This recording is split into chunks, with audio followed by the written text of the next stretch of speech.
నమస్తే.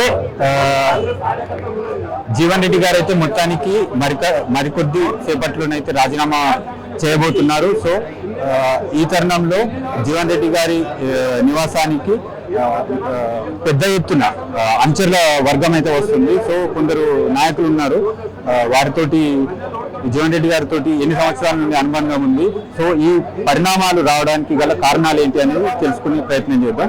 అన్నగారు నమస్తే, మీ పేరు చెప్పండి. నా పేరు గన్ను వెంకటరెడ్డి. ఓకే, చెప్పండి. ఇది అందరు నన్ను చిన్నజీవరెడ్డి అంటారు. నా పేరు గన్ను వెంకటరెడ్డి.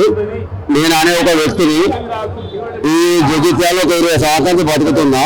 మా అబ్బాపూరి ప్రాపర్ దులపల్లి మండల్, బతుకుపల్లి అమ్మగారు. మాకు అన్న అంటే బాగా ఇష్టం, ఒక ప్రేమ, ఒక సంతం. ఇట్లా రక్తవిందలో మా రక్తవిందలో మా గుండెంతలో మా గుండె అంతా ఉంటుంది కాయ.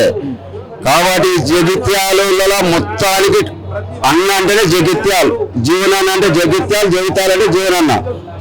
జీవనరెడ్డి సాబు లేని జగిత్యాలు లేదు, జగిత్యాలు ఉంటే జీవనరెడ్డి సాబు ఉండాలి ఇక్కడ. అంతే. ఒకటి ఏంటి అంటే మాకు ఒక్క తేడా ఏమున్నదంటే, మేము ప్రభుత్వం ఉన్నప్పుడు అక్కడ ప్రభుత్వం ఉంటలేదు. అదొక్కటే తేడా వచ్చింది మాకు, అంతే. ఆల్రెడీ ఎక్సైజ్ శాఖ మంత్రి చేసిండు, రోడ్డు భవన శాఖ మంత్రి చేసిండు, 2 సార్లు ఎమ్మెల్సీ చేసిండు, 5 సార్లు ఎమ్మెల్సీ చేసి ఎమ్మెల్యే చేసిండు. టైగర్ అంటే ఒక్కడే సింగిల్ టైగర్, ఒక్కడే సింగిల్ తో కొట్లాడతా. ఇప్పుడు మొత్తం జగిత్తా కలుపుతున్నా. ఇక్కడ నుంచి నో సంజయ్, నో రేవంత్ రెడ్డి కాదు. ఇప్పుడు ఇంత చరిత్ర కలిగిన జీవన్ రెడ్డి గారికి ఈ పరిణామం రావడానికి ఒకటి ఏంటంటే, ఒక పిచ్చకుంట్ల కాయ మున్సిపాలిటీ టికెట్ కోసం మేము అడగాల పోయి ఒక అధిష్టానం ఎందుకు పట్టించుకుంటలేదు? పట్టించుకుంటలేదు. ఒక్కడే ఉండాలట. మేమున్న ఫస్ట్ మాధవాళ్ళ 40 ఏళ్ళ ప్రభుత్వం మాది. మొన్న వచ్చిన వాళ్ళు 5 వేలకి వచ్చారు, మొయ్యాలి వాళ్ళు పెద్దోళ్ళేగా. అంత కథ.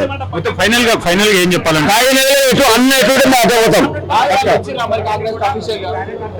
అచ్చిగా దొంగ సంతకాలు కోట్ల తెలుసురా. రాజం వేయాలి, మళ్ళీ ఉమ్మడి ఎలక్షన్ కావాలి, మళ్ళీ బై ఎలక్షన్ కావాలి ఇక్కడ, మళ్ళీ బై ఎలక్షన్ కావాలి ఇక్కడ. రాజం చేయాలి, అంతే కథం మొత్తం.